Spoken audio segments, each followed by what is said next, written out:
you hear me okay?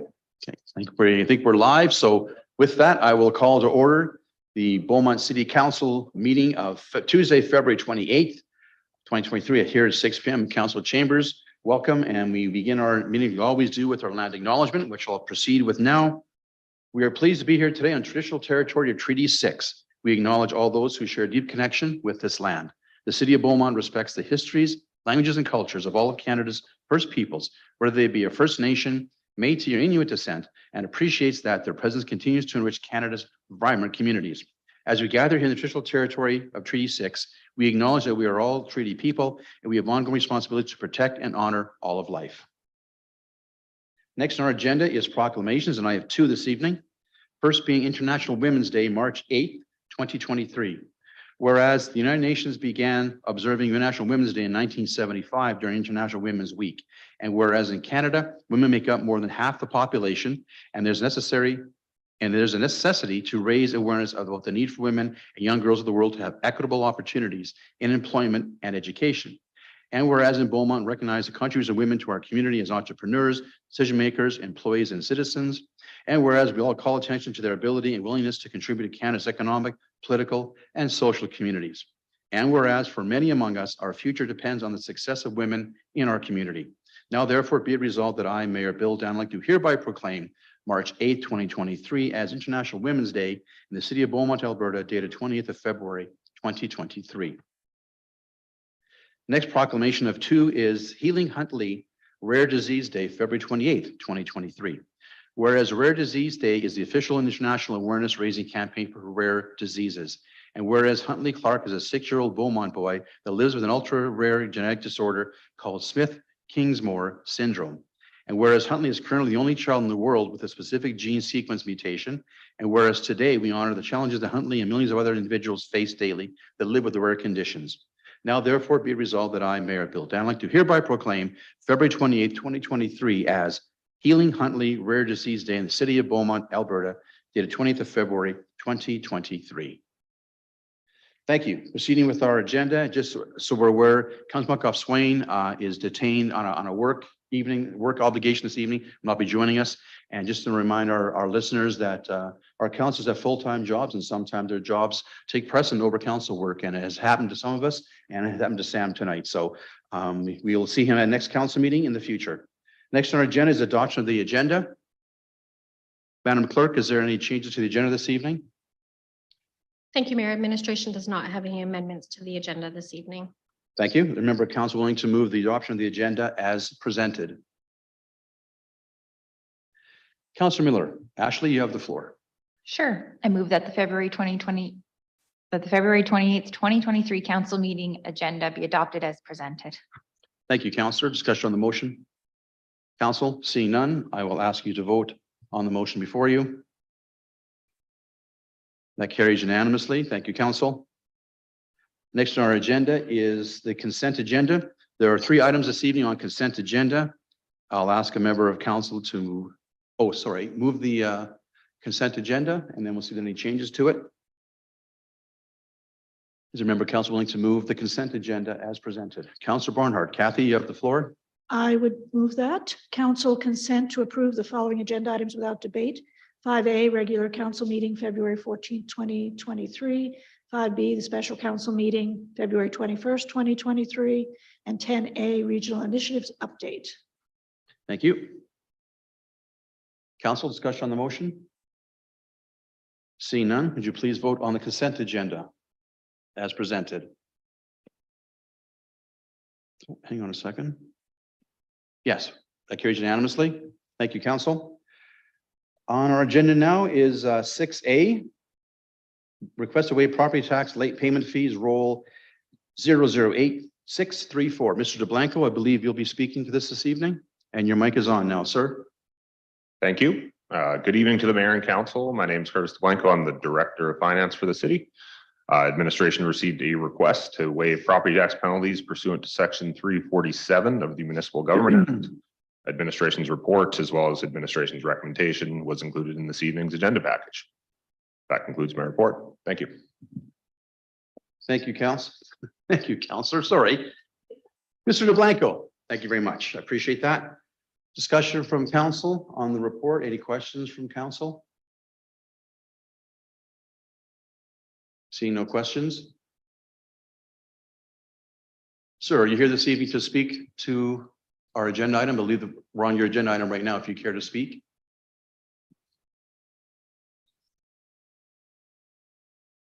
Sir? We're on 6A, which is the request to waive tax late payment fees. If you're here to speak, now is the time to do so. If you care to join us at the front, if you wish to speak. Okay. Yes, please do. Please speak into the microphone, and for the record, please state your name. Okay, And my name Balwinder Singh Sohal. I Mhm. just living in the 44 and 1439 Street, Beaumont. Mhm. And I just moved in the December and I went into here, and have the penalty later, the tax, he put the penalty for the tax later, and just, he sent me the mail and with Canada Post, Canada Post, mostly send the letter back, 21, 22. I not only received the letter, no key box over there. He not sending me my personal mailing address, and then I not received anything over there, and plus I just come in the 18 January here, and, I just talked here, and then he talked the road over there, and he talked me the outside insult for personally my and me and my wife, and process, I just he walk away. Mostly the city have the responsibility, take the inside in the office, then talk, then make the appointment and then satisfy, not talk in the road and the outside. Okay, sir, you have to keep your comments to your request to waive property tax and not the process you spoke to administration. I'm aware of that conversation you had, so please speak to your request to have the tax penalties eliminated. That's your conversation, sir. Yeah, okay. And that's why we just I wanted the plenty to move, then last moment, how much the amount, then I'll pay, that's it, And my question, Canada Post mostly received the letter, he sent it back, nobody received it. And same thing in the Alta Gas too, he received the letter, he sent it back, He put the notice on my door too, and pull out the title, title show and who and buying the property, who and the sale on the property, everything over there, email address, name, where you living, cell phone, everything is over there. The city say, not my responsibility. That's my question. City have responsibility. I'm new, come from other city.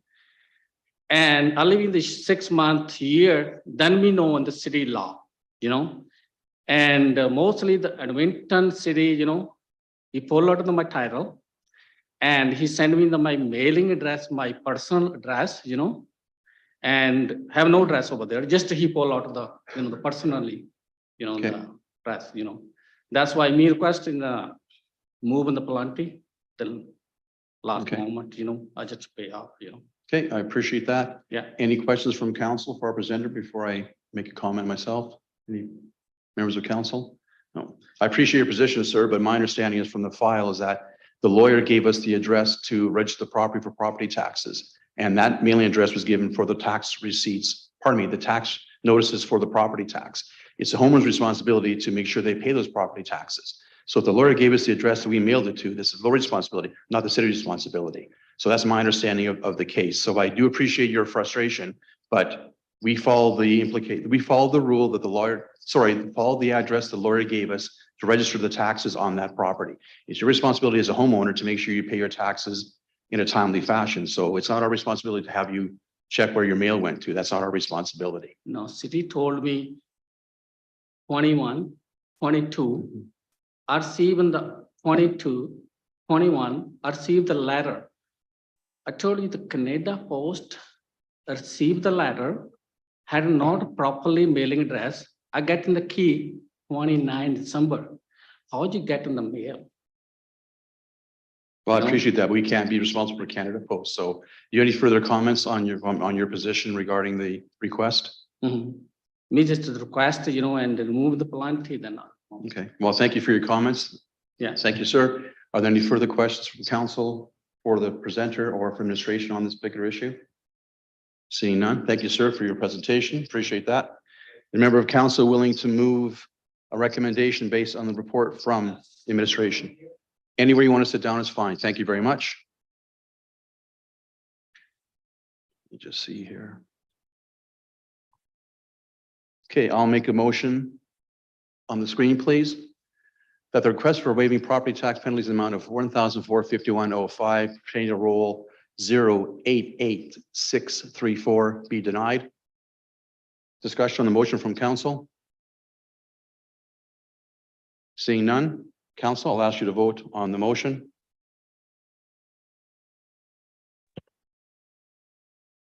That carries unanimously. Thank you, sir. Thank you, council and administration for the report this evening. Did I see Councillor McCook Swain? Has he joined us remotely? Sam, you're Yeah, on. sorry. I'm on. Just joined now, so I'll participate from here. Sorry about that. Okay, Sam, we just finished item 6A, moving on to the Beaumont Transit Ridership and Service Reduction Options. Josh, I believe you'll be presenting? Sorry, Josh, I can't remember your last name. Sorry. Gail. All right. I'll try and remember next time. So Mr. Gale, you have the floor, sir. And I'll put your mic on. Thank There you go. Thank you. Good evening, Mayor and Council. My name is Josh Gale, and I am the Manager of Utility and Facility Operations. So I'm here to present the report, Beaumont Transit Ridership and Service Reduction Options, and answer any questions you may have.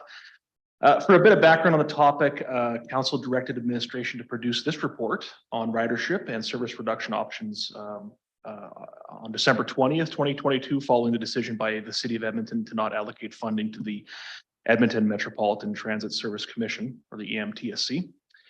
So Beaumont Transit has operated since September 2017 with Monday to Friday service during peak morning and afternoons, excluding stat holidays. With the anticipated transition to the EMTSC now canceled, Beaumont continues to operate transit as it is currently established service levels and will continue to do so unless council provides direction otherwise. So as an important note, in addition to this report, administration will be presenting further information to council in quarter 2, including local transit feasibility, so that's local on-demand transit, and any sub-regional transit service delivery models, which may be supplementary to this report. So just diving into the report a little bit in brief, from an overall ridership perspective, you might note on attachment 1, ridership was significantly impacted, of course, by the pandemic shutdown. However, ridership has been increasing throughout 2022, and notably, Beaumont's student demographic is taking advantage of the UPass program, and that's accounting for a large portion of our current ridership.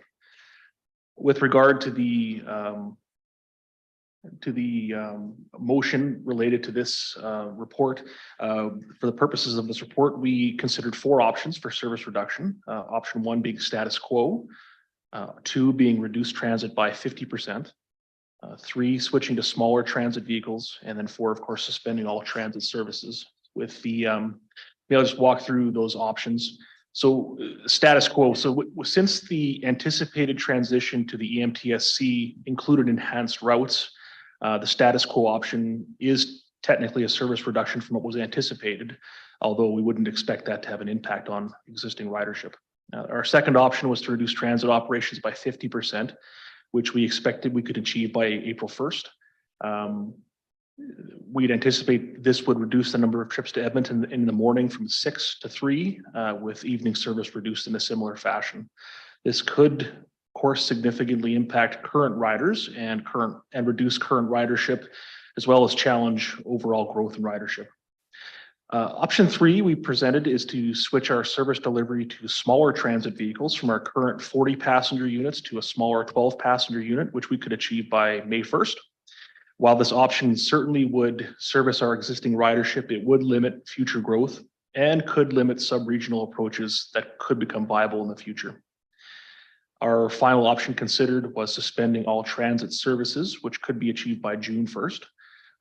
Obviously, this would be the most impactful to current ridership and could significantly challenge ridership in the future in any sort of future state service delivery offering that Beaumont may advance. As well, it could impact our reputation within the region regarding any further development of sub-regional transit strategy. And of course, from a cost perspective, this report includes the relative impact each option provides to our operating budget. So thank you for the opportunity to present this, and I'll open up for questions. Thank you, Mr. Gale. Appreciate that presentation and report in our agenda package. Now, council knows usually it's been my practice to have council members ask questions first of our presenters, and I go through the rounds and I kind of ask my question at the end. But this time I'm going to ask a question first before I go to my council members to ask their questions. My biggest question comes around, I know there are 4 options here, but let's just assume for a moment council was to decide to do number 4 and suspend all operations for June 1. My question revolves, the answer I think will dictate importantly information about that option, and that being, I know the buses we have purchased were purchased on a grant from the federal government to use for transit services. I know we're also looking at a regional transit system, which won't be up by June 1st, obviously. So in this case scenario, if council did vote to June 1, I'm not saying we're going to, let's say if we did, how would it affect that federal grant? Because my understanding is if the buses aren't used for transit purposes anymore, we would have to repay the federal government for that grant. Is there a leeway? Is there within 30 days of exiting, you have to pay the grant back? Or that piece of information I think is critical to this discussion, at least one of those options anyhow. Do you have any information, Mr. Gale, about the implications of a gap between when we would stop service in Beaumont and begin service with a regional partner? It may be a 4 or 5 month gap, could be 9-month gap to January. How would it affect the grant situation on the buses we purchased? Yeah, to the mayor, that's a great question. So in 2015, Beaumont received the Green Trip grant, which allowed for us to purchase the 3 transit buses. So that grant does require has a repayment obligation that decreases over time. So we're in the last phase of that grant repayment section. So if we were to divest or liquidate the current buses, we would require a 10% repayment back to Alberta. For the value of the grant that was given. So I don't have the number for me, but it'd be around $117,000. But that number was worked into option 4, or sorry, option 3. So we have given some thought to that and understand the implications of that. It was in there already. Yeah. Okay, I didn't realize that from the report. I'm glad we asked the question. I guess on the public record. So my second question before I go to my council members for their questions is, given the size of our buses that we've already purchased and are using in the existing transit system we're running, how will we utilize smaller buses? How will we do that? How will we simply not use our existing buses that are quite large and change them to smaller buses? Big ones are just going to sit there, but don't have to pay additional cost to have these smaller buses put into force. Can you explain that if you could? So yeah, to the mayor, great question. So option 3, which is utilizing smaller vehicles, the concept there would be we would sell the existing buses and we would purchase new smaller units. So okay. The existing 40-foot buses have a high value still because they're relatively unused. And there are smaller buses readily available that we could turn around quite quickly. So the smaller buses have the advantage of not only being less impactful from a routine operation and maintenance cost, but the driver qualification is actually less. So we can basically our operating costs would be quite a bit lower with those smaller units. And of course, the question remains though that, yeah, while it could service our existing ridership, we really kind of limit ourselves for future growth or potentially rolling that into a sub-regional transit, kind of model with that smaller bus. Thanks, Mr. Gale. So with that, I will yield the floor to my fellow councilors for question. I see Sam has his hand up and he's first off the queue. So Sam, you have the floor and let's touch your microphone first. Can you hear us okay? Yeah, I can hear you. Hopefully I'm coming through okay. Yeah, you're fine. Thanks. And if you hear an announcement, or I'm just in an airport, so apologies if that happens. I'll just go on mute and you guys can carry on. But first off, thanks for the report. Very well done and very well detailed. My first couple of comments I'll make here is, I'm a strong believer in transit, and that in order for us to be the city that we want, we need to have transit in our community. We talked about this multiple times about the need to have need to attract university students here to be able to continue to live here so they can get into the city and back. We talk about accessing, long-term jobs, etc. Folks being able to connect with other regions through transit is important. But in saying that, obviously, I shouldn't say obviously, but in my view, our previous system, wasn't working the way we'd hoped. Obviously, the pandemic had a big impact on that. But a lot of us, including myself, were kind of waiting to move into the commission where we were able to increase our ridership and obviously and hopefully reduce our costs. City of Edmonton had different ideas, and so is to bail on that. And so for me, I think it's really prudent that we take a look at these options in front of us. I'm not a fan of option 4. I think what that would do is just send the wrong message, particularly moving forward as we look. September timeframe is really our biggest months. That's when folks are planning university to get in. It was mentioned earlier that university UPass system is a big level about ridership, and if we cancelled it all outright, then those folks would either move or find other modes of transportation. And so if we were to figure out something with sub-regional with Leduc County, those potential riders would have moved on. So personally, I'm more in favor of option 2 here, to look at reducing it by 50%. It's obvious for everyone that you don't make money in transit. It's not about that. It's about providing a service. But I think giving folks reasonable amount of time to adjust their plans and make sure we do some proper engagement, which I know we will with the riders who are actually taking the buses. I think going down to 50% is prudent given where we're at in our ridership numbers, and hopefully we can bring back a stronger proposal with that sub-regional model. So for me, I think dropping it down to 50% is the fiscally responsible thing to do, and still keeping that option there. And as long as we give enough notice for people to prepare, I think that's the right thing to do. So I'll leave it there, Mr. Mayor. I just wanted to make sure I got my comments in, so I appreciate you entertaining those. Thank you, Councillor. Appreciate that. Other members of council wish to speak on this report? Councillor Tessier, Renee, you have the floor. Thank you, Mayor, and thanks for the presentation. The only concern I have about reducing transit by 50% was a lot of our ridership is students. I would like to see a change if that's the direction we're going to, maybe the end of the university school year. So it's not, they don't have to make plans for 1 month per se. That'd be my perspective on it right now. I think doing any other drastic changes wouldn't be a smart move when we're looking at that sub-regional model. So we shouldn't be, obviously we're looking at the on-demand system and maybe piloting that, but for now we need to know what the city of Leduc and the county of Leduc is, and if we can come together, that's gonna be a better vision for us. So those are my comments. Thank you, Councillor. And I do think your observation of the end of the university year does make sense. And I think that will probably be the end of April as more of the normal university years, my understanding. So it does say April 1, but I do think your point of the university month, 1 more month would be a good observation. Councillor McCook, Kat, you have the floor.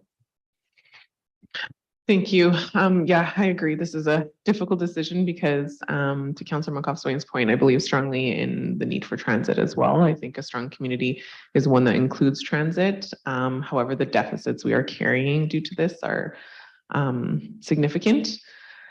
In regards to the public engagement, if we make a decision here this evening, it's hard to make a decision when we don't really know the full impact of what that decision will be. Could we revisit after the public engagement? Mr. Gale? Yeah, through the mayor to Councillor McCook, I think certainly the elements of the public engagement must bring to certainty for us is to understand, if we're going to reduce trips to Edmonton from 6 to 3, what times are those trips going to be and most adequately service the existing ridership, right? What I can just speak anecdotally to this, not in front of me right now, but generally speaking, ridership is quite dispersed throughout the current schedule, and it would remain to be seen. We'd have to again, consult with the existing riders and do that consultation, understand, is there flexibility there? Or if they don't have those specific times, would that just be, they'd just be opting out of transit, right? So I think certainly some engagement and understanding, you know, how fixed people's schedules are as far as ridership would be an important element to the overall decision making on that reduction as far as specific timing. Because basically right now we run every half an hour, and, you know, notionally you could say, well, maybe we'll run every hour now, or maybe we could run every 30 minutes starting at this period of time, and you know, and just understanding, you know, what level of impact that would give to the existing ridership would be very important. Perfect, thank you. I completely agree. I think having a better understanding of what that would look like and what the impact would look like definitely makes sense. And to Councillor Tessier's point, I think it'd be prudent to push it as much as we can to the end of the university year, so we're not leaving those university students hanging as much as possible. That's all my questions for now. Thank you, Mayor. Thank you, Councillor. I agree with that as well, too. Before I go to Councillor Barnhart, so Mr. Gale, I personally also think the option of 50% makes sense, and I do agree with Councillor Tessier's comment. Before we get to any kind of motion or vote about sending one more to May 1 into the university year, just so we're clear, by cutting 50%, will you or would the how we determine which of the 6 in the morning, 6 in the afternoon will be cut by 50%? Do we have any say in that? I'm just saying we want any say in that, but do we have any idea how that would be affected? Would be give an idea, because we don't want to start dictating policy on that. It's not our job. We're simply saying cut by 50% if we get there, and then it's up to you guys to figure out how that's going to work. Is that my understanding? Yeah, to the mayor. So I think that's what Councillor McCook was alluding to, in the sense where we want to do an informed decision on exactly what those routes would look like in a reduction of 50% environment. And so, yeah, to your point, would we cut every second trip, just carte blanche, or would we look to modify the schedule? And we do have some flexibility that we have 2 buses on the road. We can, you know, if there was a strong need for buses to run in different times, we have flexibility to do that. So. Good. That helps me clarify your answer to Councillor McCook. Thank you, Kat. Councillor Barnhart, Kathy, you have the floor now. Thank you. Lots of questions. I mean, this has been something we've been working on for years and years. So hate to let go of the program that we have, even though I know it's undersubscribed, and there's lots of reasons why the cost of that seems being borne by the rest of the citizens of the city. It doesn't seem logical, although I'd hoped by now ridership would have been greater than it is. I think cutting it down by 50% is probably going to send the message, don't count on this, and people will stay in their cars. I think that's my biggest worry. A couple of questions though. Will this reduction, if we went with option 2 and reduced it by 50%, would that lead to staff layoffs in bus drivers as well as potentially administrative reductions? Yeah, so through the mayor to Councillor Barnhart, we use a transit contractor who has we try to keep the same bus drivers on the route, just from because honestly the riders enjoy having the same person and some familiarity. But yeah, so in a reduction environment, our contractor is a fairly large operator, and so they didn't voice any concerns related to their overall staffing models being disrupted. But certainly, so that if we're having not only do you have a driver, but you have, folks that look after the bus from a maintenance perspective. So there would be a reduction in overall service demand from Beaumont. So it would be our contractor's decision how that labor is reallocated or redeployed. Wasn't aware it was a contract. I thought it had connection to the city of Edmonton's transit workers, but that's no longer the case. No, we contracted with that. I do kind of vaguely remember that. The other question I had was the number of people this is likely to impact if we reduce it by 50%. Can you make a guess at that? Yeah, it's so through the mayor to Councillor Barnhart, it's difficult to project, because at this point, without some engagement, what we can see is that ridership is fairly dispersed throughout all 6 trips in the morning and all 6 trips back to Beaumont in the afternoon. So whether or not those folks who are using the buses have some flexibility to move their schedules to align with the bus route, if they were to occur, it's uncertain at this point. So it's difficult for people to rearrange their as Councillor Tessier said, their school and Yeah. things like that, if they've got a certain time, you know, what are That's they right. going to be doing during that time? So, Yeah, and I think to Councillor Tessier's point, given the fact that I don't have the number in front, but 50-60% of our transit users are students right now, we would be seeing a market drop at the end of May anyway, right? And so, yeah, transit ridership is low right now. It'll be even lower in the summer months. And so, you know, and to your point again about giving folks time to adjust. So if you now know in the coming September as a student that your rider, your departure times are adjusted, hopefully you can adjust to that then, right? And I should mention too that we don't have certainty on when the Mill Woods LRT station will be opening, but we are intending to move our transit drop-off point to that location, which should reduce the overall transit time regardless of your destination at that point, because right now they have to go all the way over to the Heritage Valley station. and that's my last question for now, is the ability to drop off riders at the Millwood station or whatever station. I know that depended on the city of Edmonton saying we could, and certain buses could and certain buses couldn't. If we switch the type of vehicles we had, would that, is it a sure thing we'd be able to take the riders right to the bus station, or would we have to let them off somewhere else? Mhm. So you're right in the sense where Beaumont doesn't just get to pick where we drop. We do have to make a formal application. Right now, our drop-off point is that Heritage Valley station. And the reason we went to Heritage Valley rather than Century Park, which is where we were going prior to COVID, is because in that ensuing year and a half that the spot we normally would have taken was filled up by other transit needs, right? So we will be intending on doing a formal application to Edmonton to move our transit over to Millwoods. We're not expecting there to be any concern with that. Okay, thank you. And I, short of saying, what do you recommend? I think I'm with Councillor McCook, and I'd like to hear what the public says about this. And I really don't want to make a decision as to which option I would pick right now without that information. So that's where I'm sitting at the moment. Thank you, Councillor Martin. I appreciate that. Seeing no others, member of the council in the room wish to speak. Sam, your hand's up. So please, you have the floor. Go ahead, Sam. Yeah, thanks. A couple of points.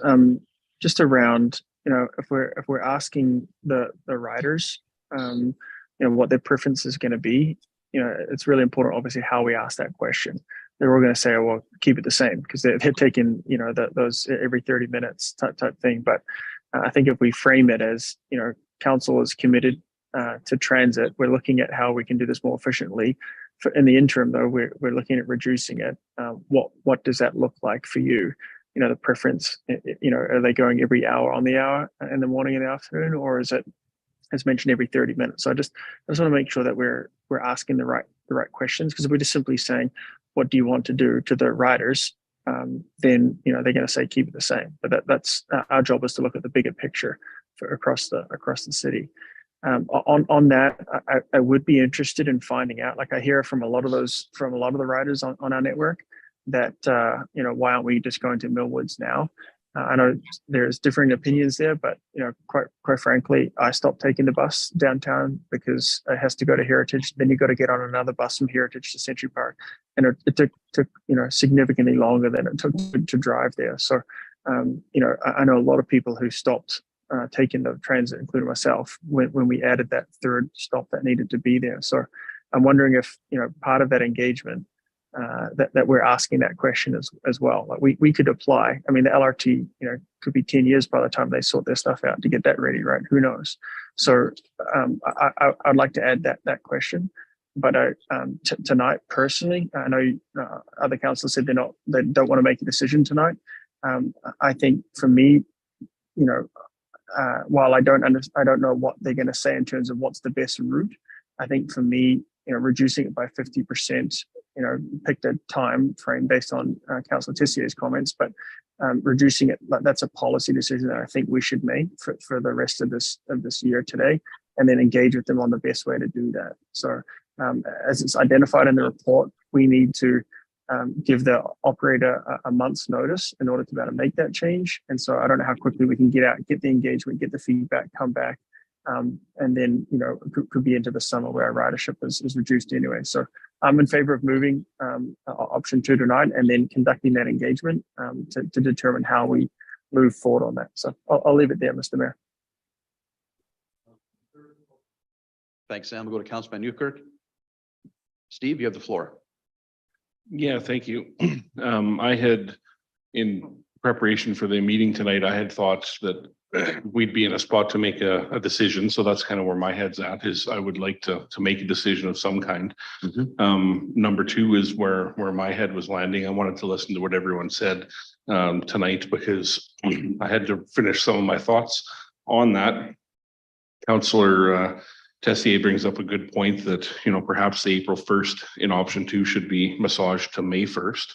But the one question I would have for administration would be, and Sam just kind of asked, but I'll ask very pointedly, does that give you and administration enough time to gather some feedback to make those decisions? It's kind of a chicken and egg scenario when you go to do that, because you don't want to just say, what do you want? You want to say, we hear some ideas, which of these might work, right? So that'll be tough. And then you're going to have to go find these folks too, right? So someone's getting up in the morning to go have a chat with people, right? So if number 2 was moved and April 1st was changed to May 1st, does that give enough time for administration to do some meaningful engagement in kind of the spirit of what you've heard from Councillor McCook and Councillor Barnhart and the crew here? Through the mayor to Councillor Van Newkirk, I think given our ridership volume, it's completely possible, and achievable. Yeah. Thank you. A follow-up, Steve? No, that's fine. I would move a motion unless someone else wants to. Okay, I'll get to that in one second, don't mind. So I do appreciate Councillor Barnhart's caution on not making a decision. I get that, but I know historically speaking, we delayed decisions on our transit system until the commission was up and running. That's no longer happening, as you know. Unfortunately, we have to make decisions on our transit system. And I do think we need transit in Beaumont, as other councillors have mentioned. We also need fiscally responsible as well. And option 2, reducing by half, does give us some fiscal responsibility and maintain service. Gives a chance to get into a sub-regional situation down the road in the future. So I will at this point entertain a motion from a member of council. I think Councillor Tessier mentioned he may be interested in making the motion. Would you be willing to proceed, Councillor Tessier, on that? Yes, sir. And that would be for option B. We'll give a moment for administration to put something together on the screen for us.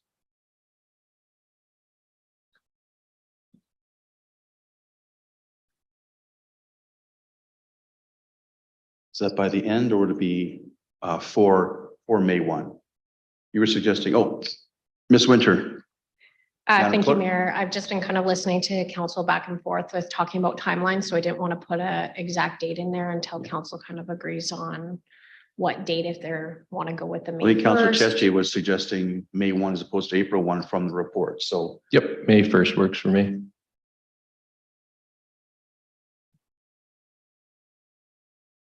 Just by the end of it. yeah, we'll give her a second to wordsmith it here. Thank you, Madam Clerk. And Sam, with the motion on the screen, I can't see you, so I'll ask you when I call the vote, I'll ask you verbally for your vote when we get there. Sounds good. Councillor Barnhart, you have a question before we do the actual motion? Councillor Barnhart, please, and then we'll go to Councillor Tessier for the motion itself. I could wait till the motion is made and ask the question. Okay, let's do that then. Let's put the motion on the floor and then I'll call for discussion. And I'll go to you first. Just a question on the motion. So we're going to give 2 months notice that this is happening instead of 1 month, right? We're good with that? Right. Okay. Yeah. All right. I'll move that by May 1st, 2023, Beaumont's existing transit service operations be reduced by 50% with 2 months notice be given to the commuter bus service contractor. I can just speak to it a little bit, Mayor. Thank you, Councillor Tessier, please go ahead. So I think this is a good balance coming into talking with the city of Leduc, County of Leduc, and that sub-regional transit. And just looking at the numbers in 2022, a deficit of $425,687. is a lot, right? I'd be interested to see what that statistic is and ridership by cutting our transit service down by 50%. And if we see an upkeep or sorry, a major increase, there's nothing saying we can't just bring back it to status quo. But personally, I don't see it happening that way. I drive by the bus all the time. I maybe see 1 or 2 people. And I'm guessing that administration is going to make a good balance between times instead of half an hour and going 15 minutes, whatever that may be on the ridership numbers. So thank you, Mayor. Thank you, Councillor. Councillor Barnard, you had a question? Kathy, you have the floor now. Thanks, Mayor. Perhaps I missed it somewhere, but when I read the report that came to us, it said this is recommended to be accepted for information. I didn't see it as we were making a decision necessarily tonight. Not saying we can't, Right. obviously the options are here. But I wonder if I've missed that. I figure there's probably quite a few people in our community that don't know we've made it to this point where we're making that decision. And again, I understand ridership is low and this doesn't affect a large majority of our residents, but it affects probably the people who are struggling to get back and forth to their jobs and that are trying real hard.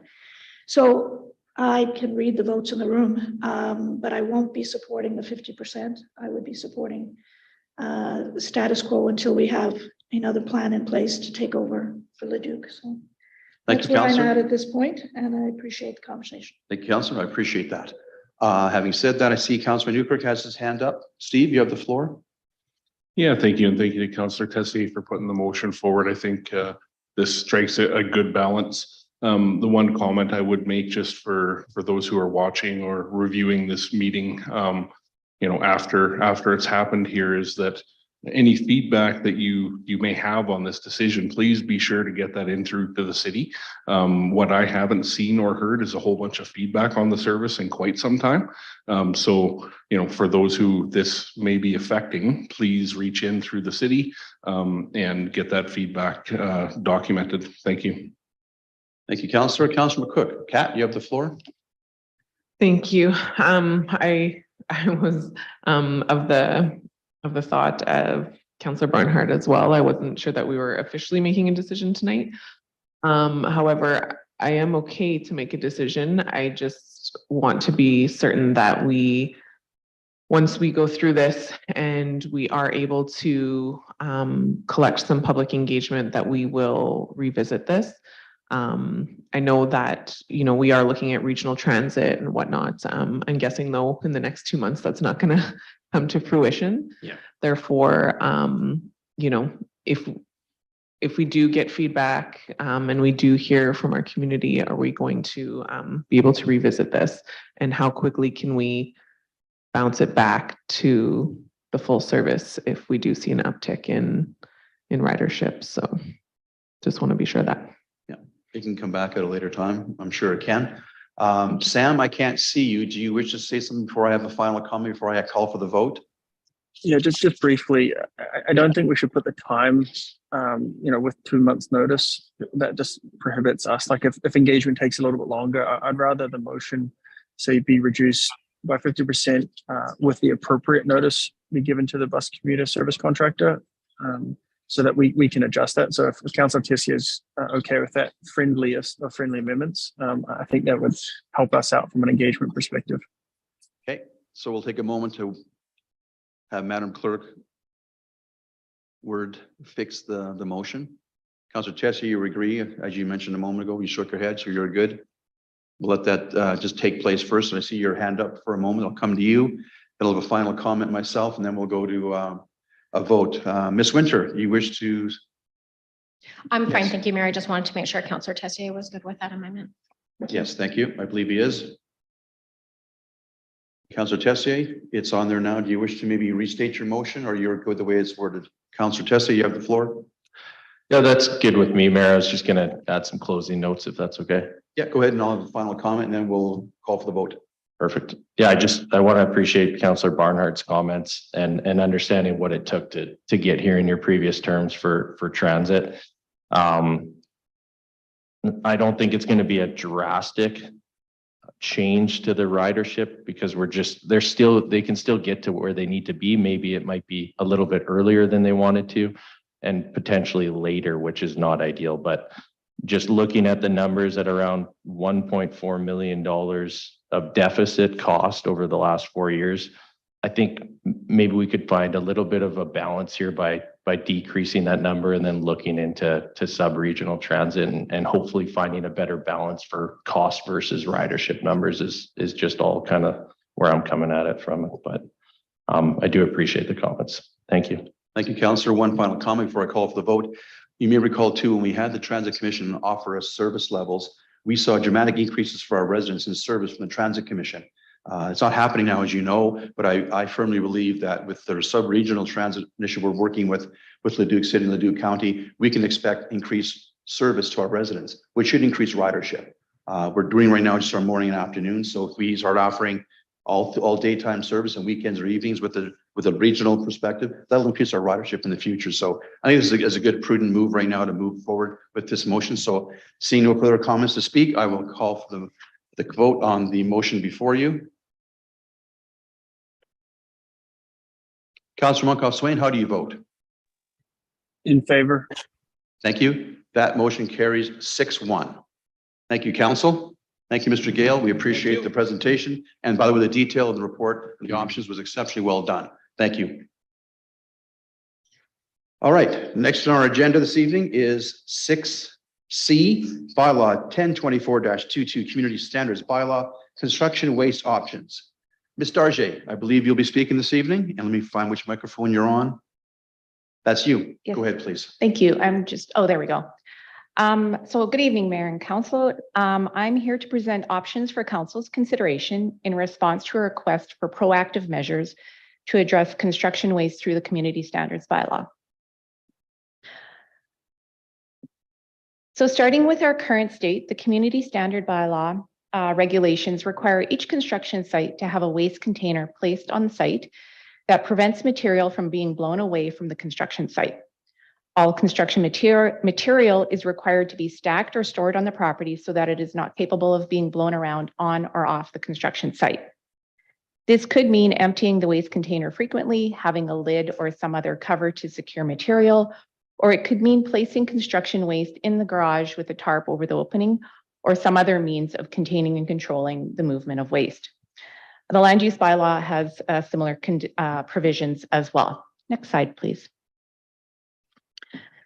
To help understand some of the options, administration conducted a regional scan of municipalities to determine what they might be doing on this topic. In general, we found that our regional partners focus on ensuring that builders maintain their construction sites so as not to create a nuisance or allow debris to be blown off the property. There was no consistency in requiring a construction waste container on site, and those that did require waste containers, none of them specifically required a lid or cover.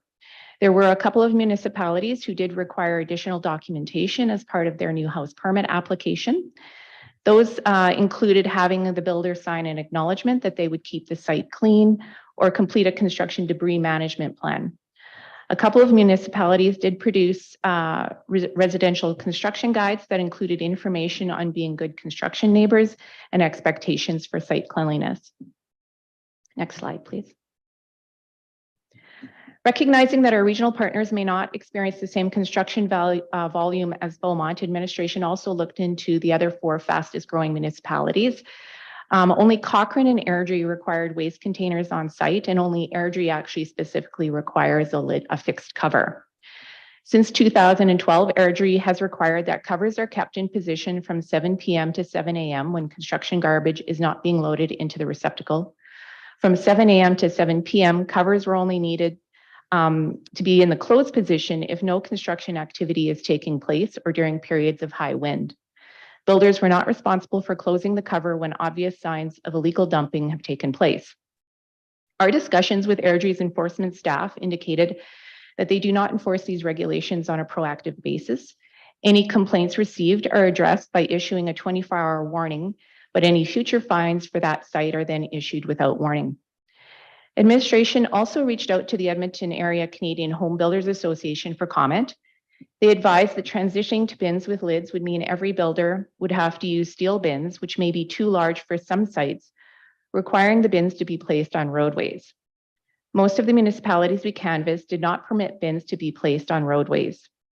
There may be impacts to larger builders, larger volume builders, to transition to bins with lids as they source appropriate containers if they are using some other type of container. Next slide, please. So based on the information that we collected, administration offers 3 options to manage construction waste. Only one of the options actually takes a truly proactive approach. The first option is to provide a report back to council by the end of 2023. This gives administration the opportunity to test the bylaw through the construction season with new processes and some changes in enforcement personnel. It allows municipal enforcement to track complaints and builder compliance. We don't currently have data to support any changes yet. This allows planning and development to also implement an administrative process at the permit stage that requires builders to acknowledge the responsibility to properly maintain their construction site. And then administration can then return with information on whether changes to the bylaw are needed and/or additional resources are required. Option B is to amend the community standards bylaw to reflect provisions similar to Airdrie's approach. This would require bins to have fixed covers during hours of 7 p.m. to 7 a.m. when there's no construction activity taking place and during periods of high winds. It would state that builders are not responsible for obvious illegal dumping. This would make Beaumont the first in the region to place this requirement in its bylaw, and enforcement of this new provision would be on a complaint basis. The last option would be to add resources to actually proactively enforce the regulations of the bylaw. Truly proactive approach will require additional resources to enforce the current or any revised regulations. As construction waste stems directly from development activity, there could be an opportunity for a compliance enforcement position to be shared between planning and development and municipal enforcement, which position could then actively monitor construction sites. Alternatively, a summer student or term position could provide temporary resources to assist with a concentrated effort during high construction season. All the municipalities we researched enforce their construction waste regulations on a complaint basis, including Airdrie, who has 11 municipal enforcement officers and has twice Beaumont's population. This option would require an operating budget increase of $100,000 for a full-time position. Considering all of the above, administration recommends that the construction waste provisions of the community standards bylaw remain unchanged at this time, and that council allow administration to work through the 2023 construction season to monitor bylaw compliance and the volume of complaints. This will provide data that can inform whether any additional action is required to amend the community standards bylaw and/or whether to provide additional resources. That does conclude my presentation, but Director Melvin is here if he has anything to add or if you have questions of him or I, happy to answer them.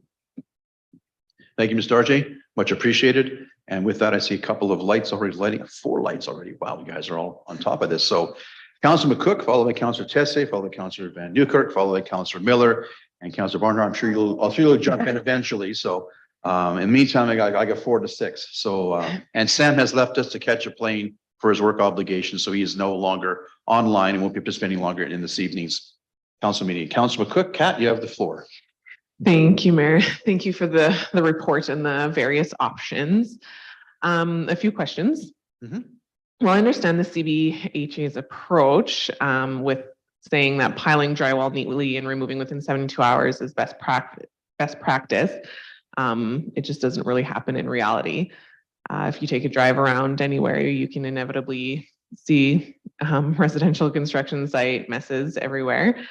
And I think the issue with the complaint basis, it leaves the builders to do whatever, and it puts the onus on residents to take time out of their day to then have to go put in an official complaint, which is a frustrating system. I understand why we do it due to resources. However, it inevitably leaves current residents really frustrated dealing with this. First question, do we act after one complaint about a site, or do we wait until there are several complaints about specific sites? Thank Ms. you. Darjay? Thank you, Mayor, through to Councillor McCook. So to clarify, is your question, do we act on that complaint on that site? Or do we act on that complaint and then look at more sites in relation to that complaint? That site.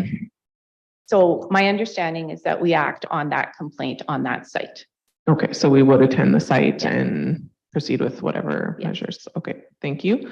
My next question is, how does Airdrie accommodate the bins with lids? If you had mentioned in your report that the CBHA said they would have to require metal bins and then those would have to potentially go on the street. How does Airdrie accommodate that? Thank you for that question. So the conversation I had with Airdrie was that all of the builders had steel bins, and depending on the size of the site, would mean either they had to put it on the road or on their site.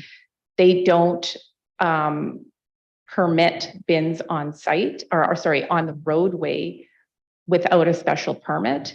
And then there's very special circumstances around that special permit. So it's some additional work to allow that bin on the roadway.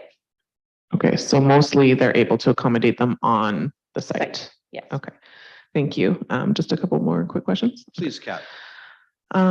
Could the larger volume builders share bins? Could they put one bin between two sites? Is that a possibility? The regulations would have to be revised because right now they say that a bin is required on every construction site. So it would take some creative wording to allow builders to share bins. Okay, perfect. Thank you. And then in regards to option C, there was also some talk about a development enforcement officer on the urban forest strategy that I think would be helpful. Could that enforcement officer and this enforcement officer do similar things? So my understanding with having the joint position between the development department and municipal enforcement is that right now planning and development is not able to take proactive enforcement on development related issues. So by having a joint position, they would be able to look not only at this waste issue, but other development related issues. So including the urban forestry. Okay, so if we were to fund something like that, they could potentially deal with both. Correct. Okay, perfect. Thank you. That's all my questions. Thank you, Mayor. Thank you, Councillor. Councillor Tessier, followed by Councillor Newkirk, followed by Councillor Miller. Renee, you have the floor. Thank you, Mayor. Thanks for the great presentation. Do we still employ a weed officer, like grass weeds and stuff like that for a term position? Is that something that would be within scope for this position to also look at bins? Or are their scope's already too full? Oh, I'm sorry, Mr. Melvin. Sorry, I thought I had your mic on. My mistake. Go ahead. Nope, you were on. Hang on a second. There we go. There you go. Through the mayor to, Nope. yes, There we we do have summer weed position that is a term position, but that position is fairly full depending on the activity or I guess compliance of the citizens. Once again, they are out in the community doing proactiveness, like all of our officers when they're out on the road to report any type of concerns. But I don't think it's something that we can fully put on the weed inspector's role, but as part of being eyes out in the community, it is an option or another tool for proactive community policing that we can also try to do. Thanks, Chief. Just a couple of comments, I guess. Do they have to be steel bins, or can we put the onus on the builders / owners to use nets and or tarps? Steel lids. Thank you, Mayor, through to Councillor Tessier. My understanding with speaking with Airdrie was that the only option that they employed was steel bins with lids. In speaking with CHBA, and Airdrie also indicated that they weren't aware of any other option, so the tarp type of garbage containers that they provide any kind of netting or tarps. You could leave it up to the builders to cover them in some way, but I think that's also creating a different type of issue because tarps blow away in the wind. They start flapping, they make noise, whereas steel bins can be secured. Thank you. And did AirG give any opinion on their lids that they're utilizing? How long have they been utilizing it for? And has it caused any major issues or positives, negatives? That was an interesting question because we did ask if they saw any change in comments or anything like that, but it's been in place since 2012. So the people I spoke to didn't really have any history. It's been there for as long as it's been in place since as long as they've been there. So. Interesting. Thank you. Just a comment too, like obviously we're having subdivisions in every corner in our city and it's a problem now. It's just going to get worse. Right. So this is something I'm really interested in, keen to see the temperature of the room here, but it's something that residents are cleaning up. And if anyone lives in any new areas, at no point is that bin staying below the sidewalls. It's always way up and over and people are dumping things in it and so on. So yeah, I'll leave it at that. Thanks, Mayor. Thank you, Councillor. Councillor Van Nuker, followed by Councillor Miller. Steve, you have the floor. Thank you, Mayor. Just a question back on a term position. And just to tip my hand, I think that this has probably become a budget conversation for me around, what we're willing to fund, much to Councillor Tessier's point about, development happening north, south, east, west in Beaumont right now, right? But just maybe a question for Director Melvin around a term position, recognizing that construction happens year round, and spring is going to bring surprises. As the snow has covered things. But if we were to meet halfway on a term position, if it was 100,000 for full time, are we 50,000 for a term? Like, is that fair math, or is that even reasonable to think about this kind of an enforcement position as a term position, or is it something where you can bolt a casual on, and what are the potential pitfalls of half funding a position like this? Oh, Mr. Melvin, there you go. Through the mayor to Councillor Van Nuker. Obviously, any increasing in position will help on the proactiveness of the construction waste in our area. Understanding that obviously construction, although happens year round, and slows down in the colder months for sure. One of the things I do want to point out is we haven't received a lot of data. Obviously, historically, there may have been lots of complaints, but since community standard bylaw has been implemented, we haven't received a lot of data for complaints on construction garbage since we said that you needed to have a bin on site. So with our recommendation, we're fairly confident in what we have in a community standards bylaw will meet the needs of the community. Obviously, there's always going to be some type of, we're never going to catch 100% of all the construction garbage for whatever reason, the weather conditions or the builder. But right now, we don't really have enough data to say that the current bins within the current community standards bylaw is not going to meet the needs of the bylaw itself. So that's the only thing that I would be caution on when it comes to funding extra positions, whether it be a term or a full-time position. Right now, we just don't have any, I don't have any data to justify that to support your thought on term positions or full-time positions when it comes to that. But I'll never turn down any full-time positions, of course, but I just don't have any data to support that. What we currently have is not going to work. Yeah, no, thank you. And I appreciate that. And, I half know the answer to those questions. I just want to hear, if you provide a different point of view on those things. So,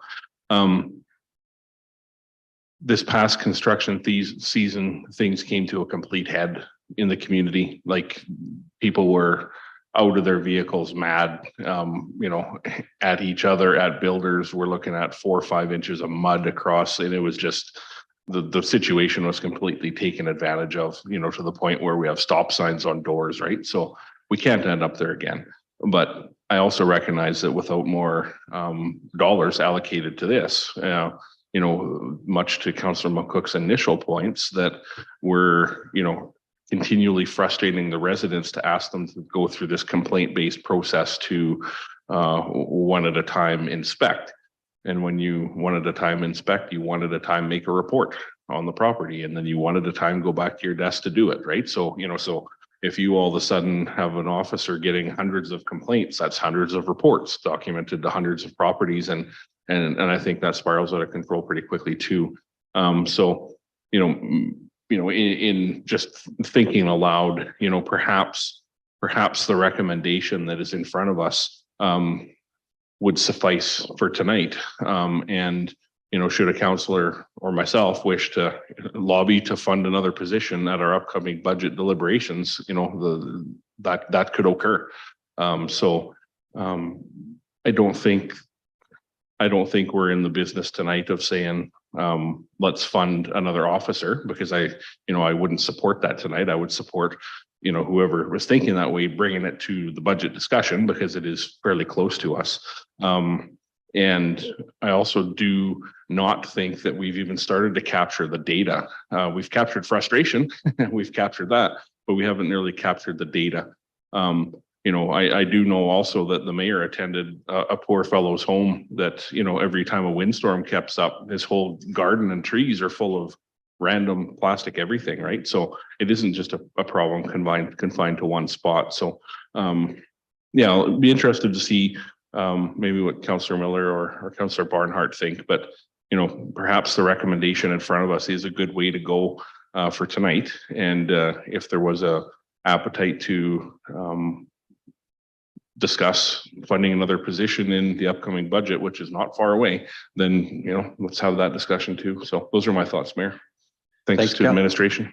Thank you, Councillor. Good observations. Councillor Miller, followed by Councillor Barnhart. You did jump in there. So you have to, yeah. And then I got a couple of comments myself once Councillor Barnhart. Yep. So Councillor Miller, actually you have the floor. Thank you. Thank you, Mr. RG, for the presentation and the options. Can I quickly just ask if we can get the options that you laid out there? You had the bullet point. That was really nice to see. We don't have that laid out in or we do, sorry, later on.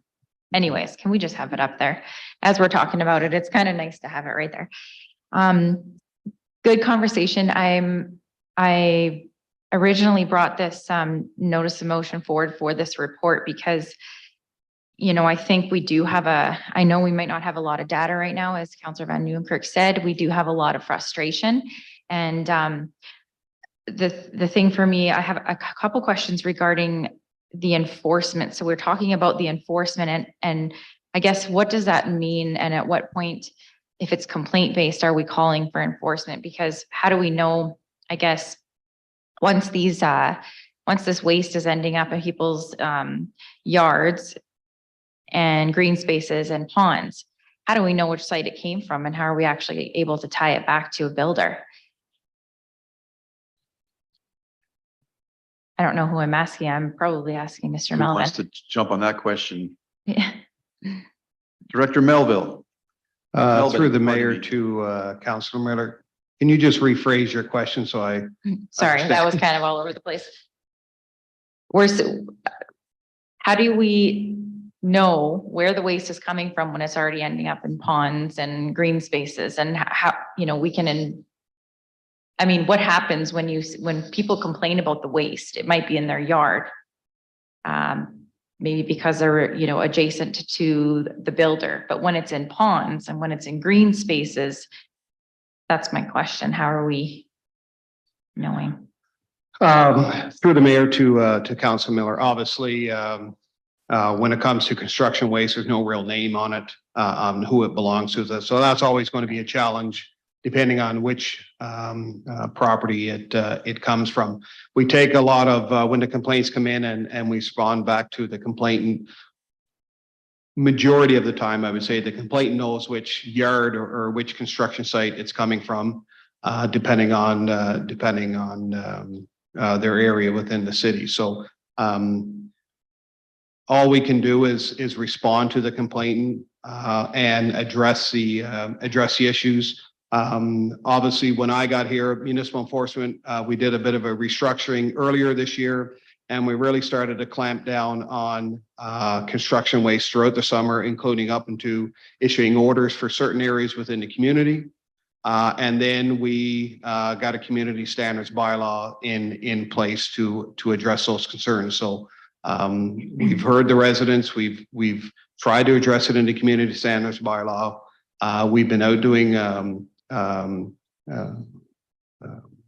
complaint-based patrolling to those areas. So with our resources, that's where we're currently at. But do we or will we have a process in place where we'll know exactly where every piece of garbage comes from? I don't think that's realistic for sure.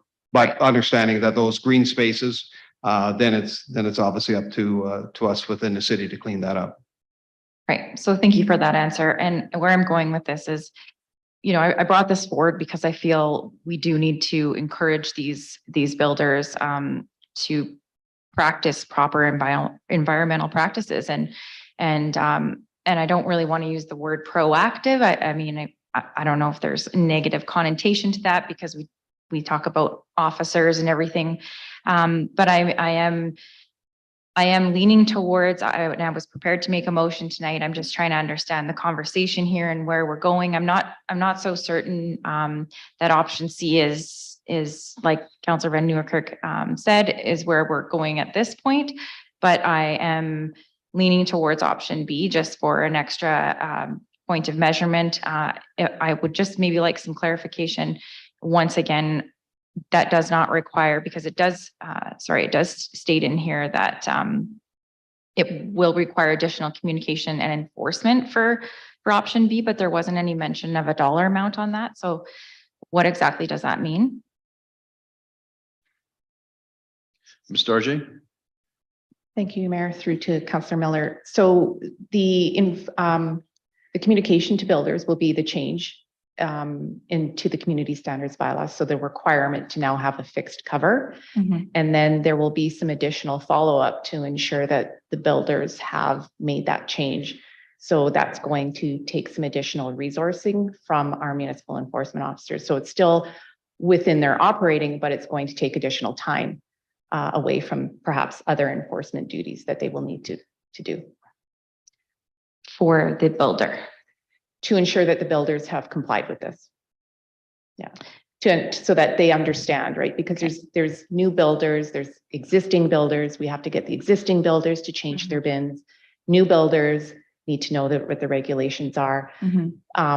Builders operate within the region, and so they go from region to region and they expect the same types of rules. So when there's something new in a municipality, we have to take extra time to explain that to them and tell them what those rules are and make sure that they're following them.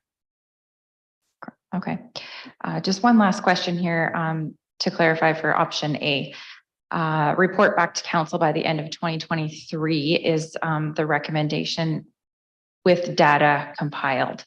So can you explain the timeline on that or speak to the timeline on what it would look like for any kind of change if you had enough data?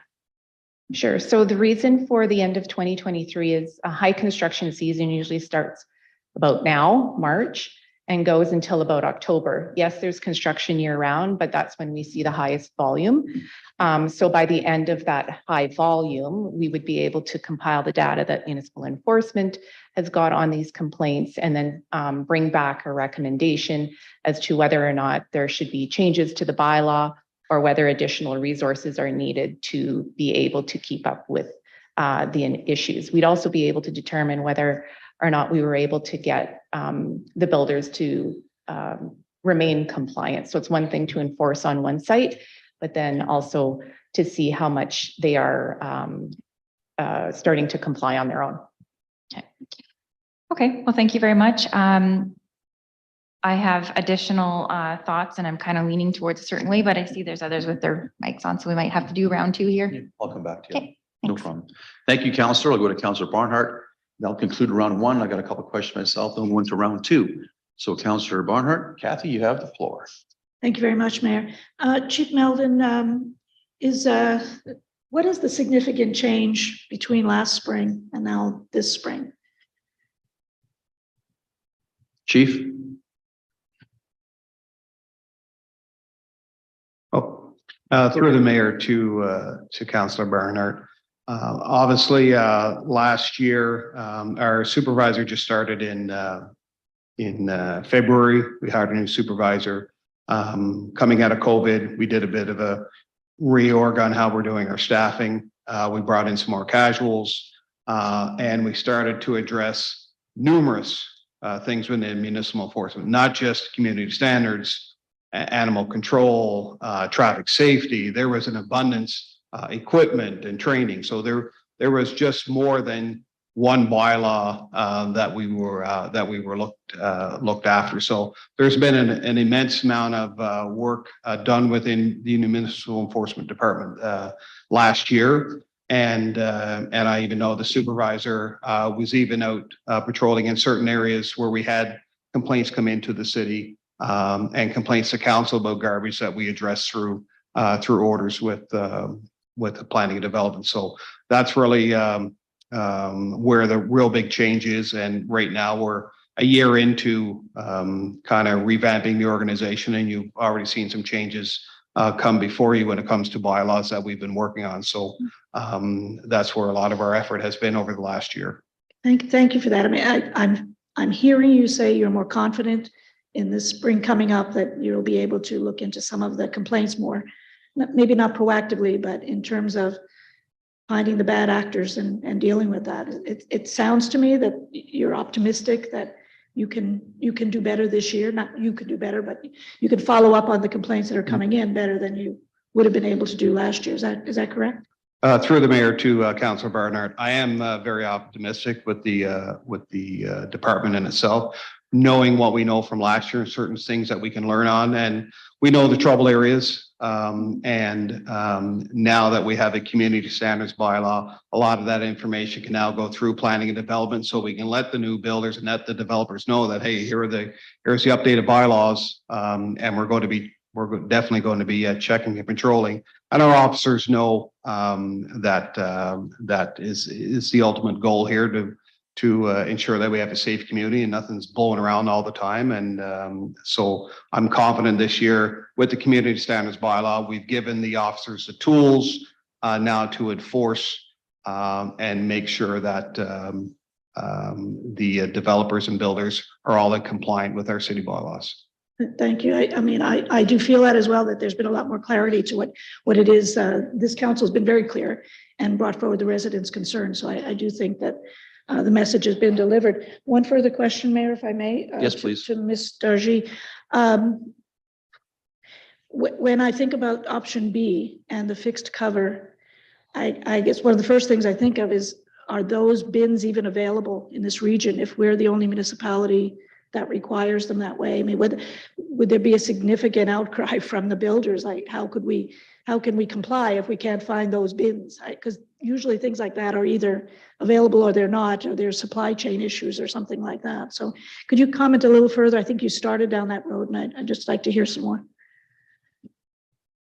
Ms. Dargy? Thank you, Mayor. Through to Councillor Barnhart. That's a difficult question for me to answer. I haven't actually looked into the supply ability of it.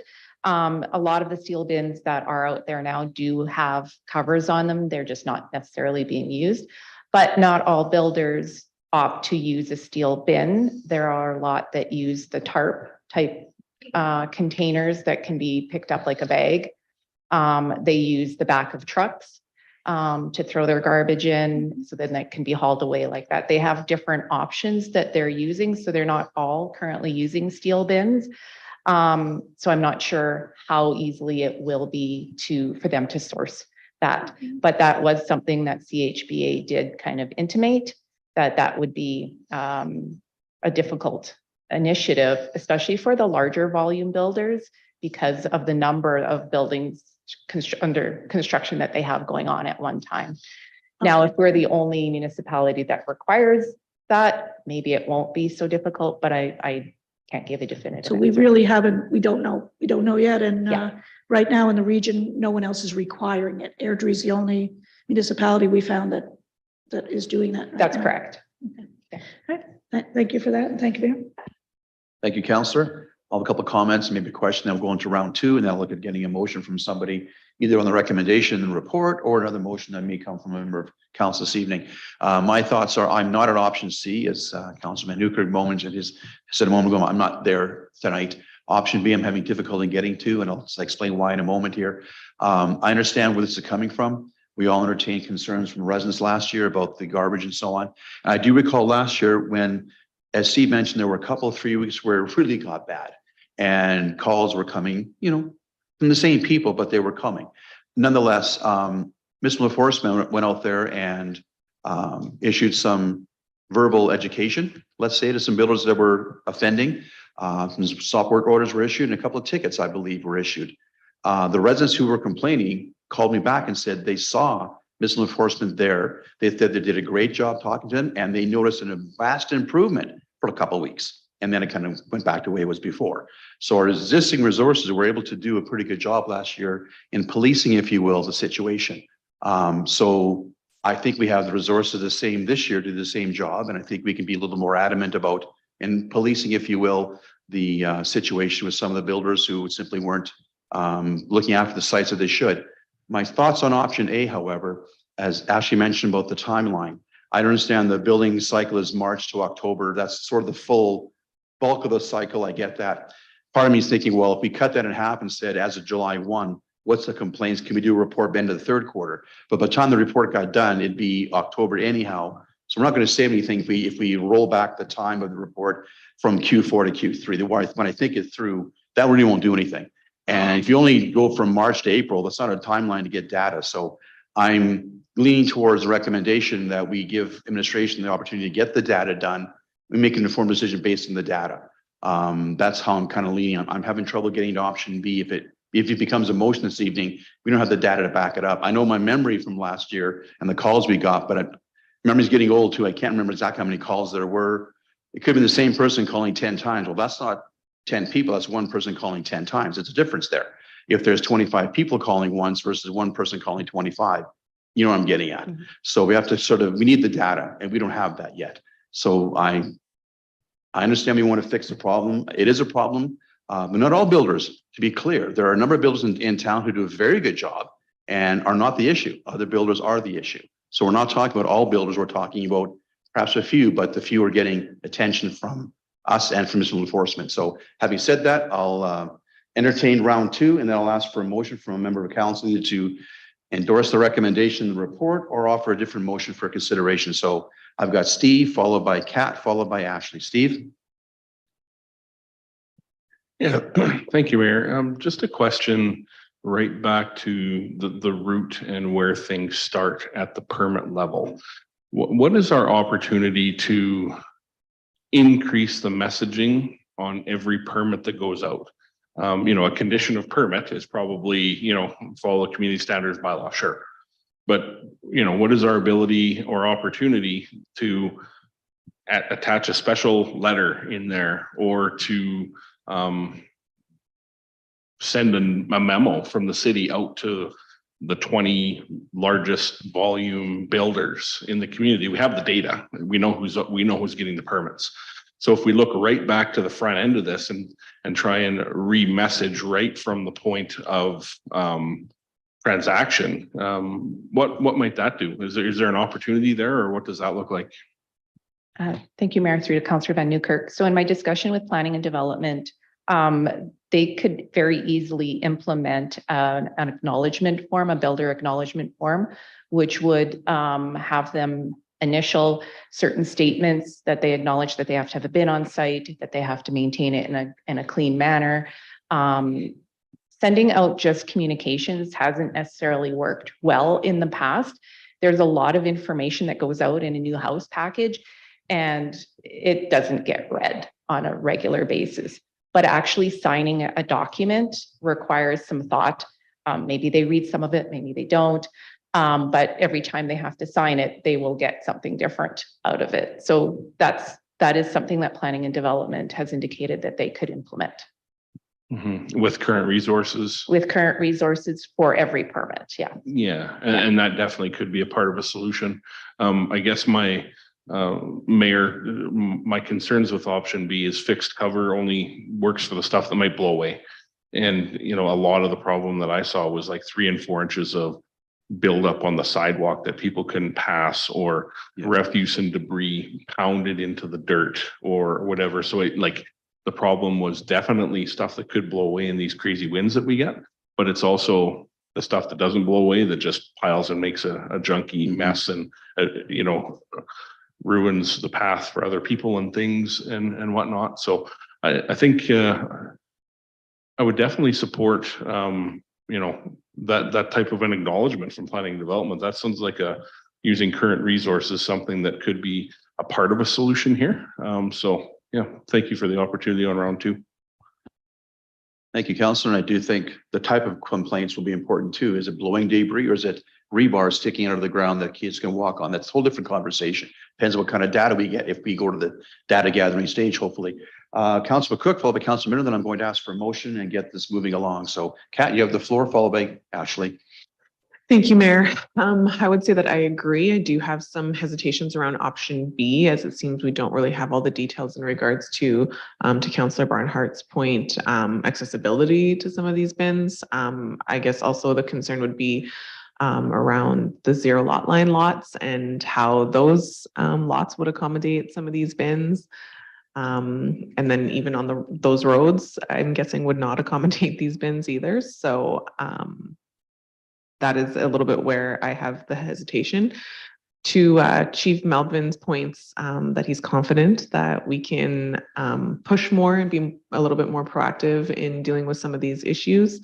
I think that was reassuring to hear, and I agree with Councillor Van Newkirk's points regarding education. And Ms. Dargy, you brought up a great point of potentially having them sign some form that states, you know, we are acknowledging that this is an issue, and we are acknowledging that we will take care of it and make sure our site is clean. So I think we really need to just hammer that home, that when people are getting their building permits, that they do need to ensure that their sites are clean in our community. So that's where I stand. Thank you, Mayor. Thank you, Councillor. Councillor Miller. Ashley?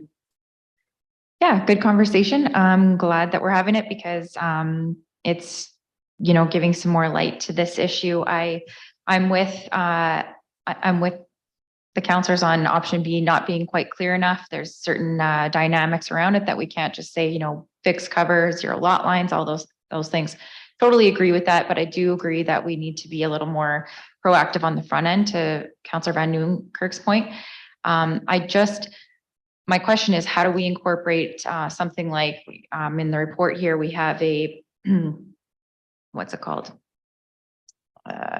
Construction site management acknowledgement form would be something similar to that, or if not the same thing.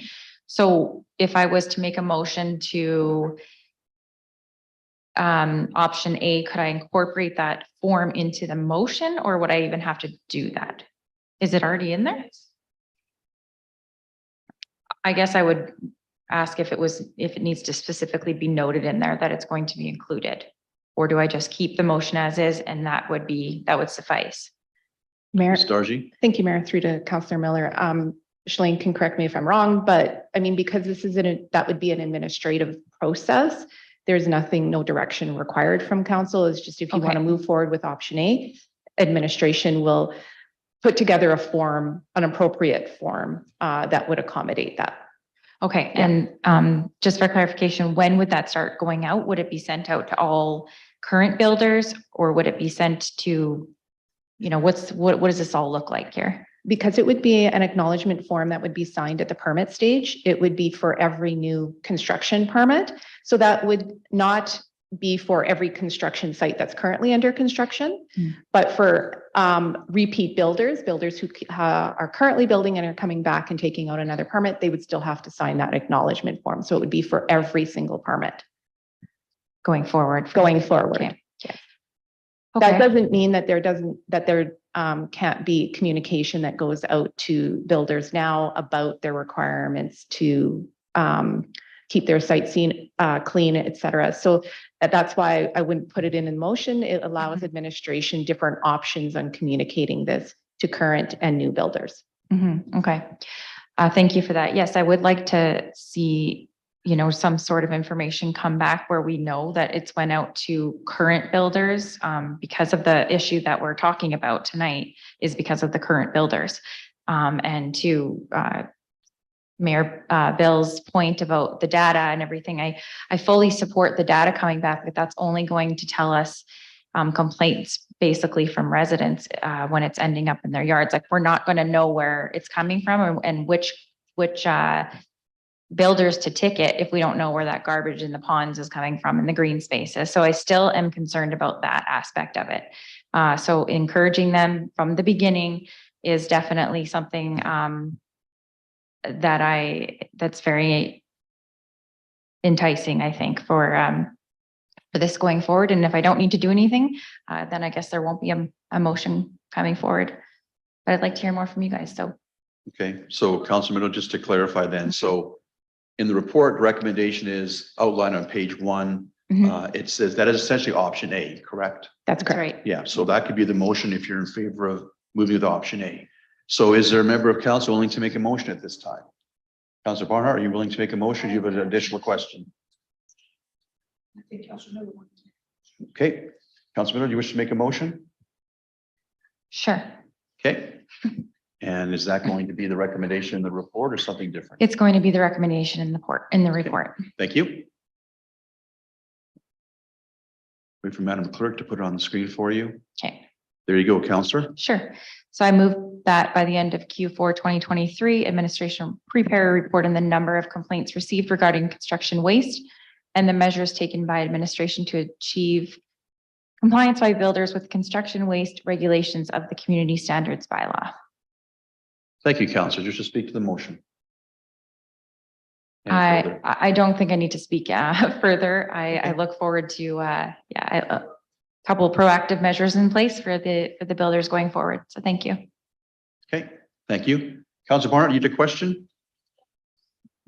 Just a quick question. I just want to make sure I'm reading right. This is not only for new construction of houses, this is also renovation of existing buildings? And is it also commercial? I guess just how far reaching is builders? Because builders work in renovations, having some myself, and also in commercial areas. So does this cover it all by this bylaw? Thank you, Mayor. Through to Councillor Barnhart. This covers construction sites. So whatever is under construction. So whether that's a commercial site, new home construction, or a renovation, it's a construction site.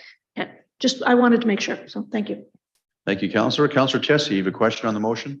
Thank you, Mayor, and thanks to Councillor Miller for bringing this forward in support of it. Obviously, just want to make sure that we're covering the same ground here. So if one of the bylaw officers shows up and it's a mess and it's overfilling, we give him a $500 fine immediately, correct? Because that'll cut out the need for a lid or not, right?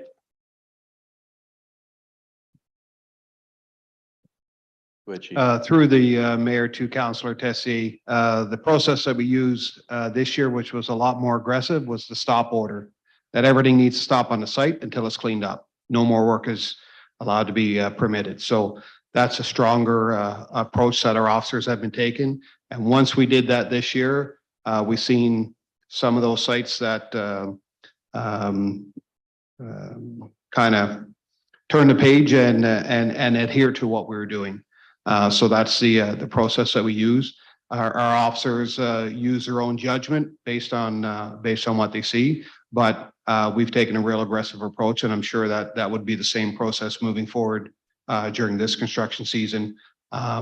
It's more impactful once you say no more building on site until this site is cleaned up. For sure. And when complaints do come in, quicker way is to go to the complaint line or through the service portal? The complaint line will go right through the dispatch center, which is 24/7. If the officers are on, then that information gets dumped into our office and the next available officer picks it up. But all complaints that are that are received by our department are responded to in a timely manner, depending on the workload of the department. Thanks, Chief. Thank you, Councillor. See no more questions. I have one question. I'm going to call the question on the motion. And simply, Ms. Darjay, when the complaints are received, can we, as best we can, endeavor to figure out if it's simply blowing debris or it's actually stuff on the ground that's a hazard? I'm sure we'll try and figure out what kind of complaints that are coming in so we can track them better. So I'm sure they'll do that as best we can. I'd appreciate that. Thank you. Seeing no further questions, I will ask you, Council, to vote on the motion. And that carries unanimously 6-0. Thank you, administration, for that report. Thank you, Council. Moving on our agenda. Normally we have a break about 7:30, but we're kind of towards the end of our agenda, so I'm going to plow through if we're okay. Anybody concerned? Nope, thanks. We're on now to 7, Councillor inquiries, responses, and reports. Any Councillor inquiries this evening? I'm not aware of any. Oh, sorry. Sorry, Kat. I had my phone on top of that. I apologize. So we're going to go back to 6D. Thank you. And motion following notice, tactical urbanism. Sorry, Kat. I got all excited near the end of the agenda and all of a sudden we weren't. So, Councillor, please make your motion. Thank you, Mayor. My motion is that by the end of the second quarter of 2023, administration prepare a report on what research and partnerships, if any, exist regarding tactical urbanism, that the report include an overview of which, if any, City of Beaumont policies support tactical urbanism, past efforts, and possible next steps related to exploring the feasibility of further promoting tactical urbanism in the City of Beaumont. Please speak to your motion. That was a mouthful. So for those who aren't aware, specifically, I wanted to give some background for the public regarding what tactical urbanism is. It's a method of rapid, low-cost project implementation using a set of techniques designed to enhance the built environment with the intent of bringing about long-term positive outcomes for the community. It provides the opportunity to reimagine the look, function, and role of a public space by quickly applying best practice street design principles to real world situations. There are many cities across the globe that have been using these techniques for some time, and tactical urbanism projects present an excellent opportunity to engage with community members. The last point really resonated with me as tactical urbanism would directly impact and move forward 2 of our strategic aspirations, which are strong volunteer spirit and warm neighborly feeling, and empowered citizens who connect and collaborate with civic government. So giving our citizens an opportunity to connect while building something cool for all to enjoy would certainly touch on our strategic priorities and bring together a community. The warm, close-knit community feeling is why so many people move to Beaumont. So I really think it would help kind of continue that and bring us together. I also believe that through tactical urbanism, we could engage our community and some of our committees, most importantly, our youth, potentially to come together and come up with plans to liven up some of our spaces throughout our community. For example, some of our areas to the east and the west that don't have a lot of amenities or anything would be potential good targets for this to enhance the livability and enjoyment of those areas. I'm not quite sure who would lead this initiative, hence this first step being a report, which will come back with some options regarding what next steps we could take and what groups we could engage to possibly carry something like this out. So hopefully you all see the benefits, and I'm open to any questions. Thank you, Councillor. Councillor, any questions for Councillor McCook? Councillor Tessier, Renee, you have the floor. Thank you, Mayor, and thank you to Councillor McCook for bringing this forward. Can you just give me 2 questions? What would be the difference between this and like the events committee? Councillor. So very different. The events committee is like specific events, where this is like enhancing the livability of an area kind of. So it could kind of tie in with the events committee. Potentially that is a committee that could almost piggyback on with it, but the concepts are different. Okay, thank you for that. That makes sense. Kate, can you give me your best example you could have on a corner of the city that you would see if it was totally successful? What would it look like so I can visualize exactly what you're talking about? Okay. The best example, so even when we talk about,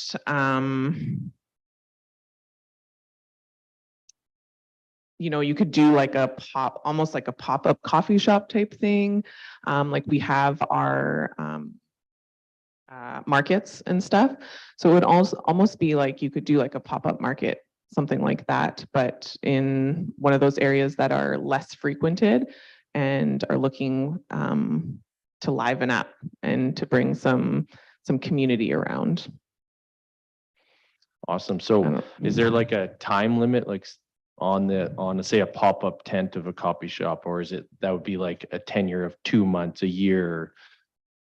No, it's more short term. And yeah, that would be depending on what you decide to do, would kind of, you'd put a limit on it. Cool. Yeah, that'd be, sounds awesome. Thank you. Thanks, Councillor. Councillor Martin, followed by Councillor Manuker. Kathy? Thank you very much. And thanks, Councillor McCook. This is near and dear to my heart in terms of neighborhood development. I might not have called it ever tactical urbanism. Didn't hear that term, but community neighborhood development is what I spent many years working with others doing. Kind of visions that come to my mind are things like beautification or enhancements to a neighborhood's physical infrastructure. The second question that leads to is, I'm hoping if this passes, that when the report comes back, there'll be some thought given to how would this be funded? Because there's really, in my mind, nothing worse than a community group being given the power to dream big and come back with an idea and then have no money to actually make it happen. Because that's self-defeating. So I like the idea. The question I was going to ask the administration in terms of timeline. And I think that, you know, I'd rather the report come back if they have enough time to do that, then that would be great. So I wonder if someone from the administration could maybe comment on that, you know, in terms of both the potential of this being completed and have the information that we would need and a way to manage it in that time period. CO Schwartz? Yes, thank you very much, Councillor Barnhart. We've given some consideration. We believe most of the data is readily available, so we're fine with the timeline. Sorry, I couldn't hear you. We're good with the timeline. You're good with the timeline. Thank you. Okay, and I love the idea, so I would love to see the report come back. Thank you. Could I just go ahead? Yeah, respond? I think to the funding and everything, it would all depend kind of what comes back in the report as to like who would kind of lead the initiative and how we would go about that. So, yeah. You're good. Councilman Newkirk, followed by Councilor Miller. Steve? Yeah, I think that despite being a mouthful, that's a pretty powerful paragraph actually, because I think tactical urbanism is a way to say the community development, but it's also a way to say community resources, community, bringing the community together. As I looked through a few examples, we have, you know, the whole pop-up ideas. So you might even go as far as to think in the Green Shack program that we put in and we brought around the community is probably a form of tactical urbanism that we've employed already. Some of the stuff that we see in our rec master plan, and we've heard from residents around spontaneous use and spontaneous play and the ability to create spaces that allow that, probably fit into this tactical urbanism umbrella. When I look at what has been done in Elan with the creation of all of the playground structures and the pathways and all of that stuff, but also the inclusion of the pergola area. So you have spontaneous areas, you have planned areas and stuff, you know, that probably falls under the umbrella of tactical urbanism. So I'm interested to learn more about this, because I think there's aspects of it we're doing, but I think we've only touched the tip of the iceberg on what we can do. And I think that's the part that I'm looking forward to learning a little bit more from administration on, as someone really sinks their teeth into this issue and brings something back. Because, you know, I think of potential partners with those who are doing things and potential partnerships of those who are doing things in the community. I think of partnerships with other groups and, you know, quite plainly just funding good civic structures as well. So yeah, so I'll be happy to support this, and thanks to Councillor McCook for bringing it forward. Thank you. Thanks, Steve. Good observations. Councillor Miller, Ashley? Sorry, Councillor Newkirk, did you say green shacks? That's what you said? Yes. Yeah, okay, I thought I heard that right. So, yeah, I really like this idea. I'm interested to see what this actually, to Councillor Tessier's point, what this actually looks like what an example would actually be in our community. I'm wondering, like, have you thought of a specific example of something we might actually implement or an idea? Just to kind of give me, because I have so many thoughts in my head, like the green shacks. I'm even thinking like, is community gardens maybe tied in there? We've got other things. I see pictures and I'm thinking for Beaumont specifically, what that would look like, or perhaps that's not a conversation now, just your personal thought. Yeah, for sure. I think some of it is even small planters, pop-up bike lanes, different things like that, pop-up almost like picnic areas, patio type things Right. for businesses and stuff. So I think there's the sky is kind of the limit as to what you can come up with. So it will take some thought to put together what this looks like and what areas of the city would best be hit with it. But I think just starting to get the ball rolling and even starting with some light projects would be interesting. Yeah, no, I think this is great. And one more question. Do you think this would almost be like a committee in itself?